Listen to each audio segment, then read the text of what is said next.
அஸ்ஸலாமு அலைக்கும் ஃப்ரெண்ட்ஸ். இன்றைக்கி வீடியோவில் ஒரு சிறுதானிய தோசைக்கு ஒரு சூப்பரான கார சட்னி நம்ம எப்படி செய்யலான்னு பார்க்கலாம். அதுக்கு ஃபஸ்ட்டு ஒரு நான்ஸ்டிக் பேனில் ஒரு 2 ஸ்பூன் அளவுக்கு ரீஃபைண்ட் ஆயில் சேர்த்துக்கிறேங்க.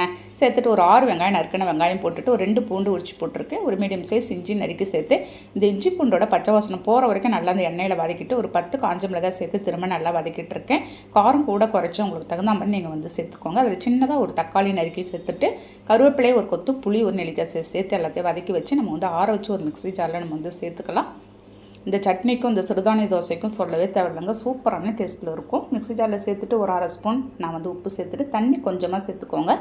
இந்த சட்னி திக்காக இருந்தால் தாங்க நல்லாயிருக்கும். ஒரு சின்னதாக தாளிப்பு தாங்க.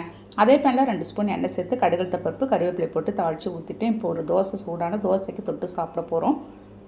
அவ்வளோ அருமையாக இருக்கும். கண்டிப்பாக நீங்கள் ட்ரை பண்ணி பாருங்கள், ஈஸியாக செஞ்சிடலாம்.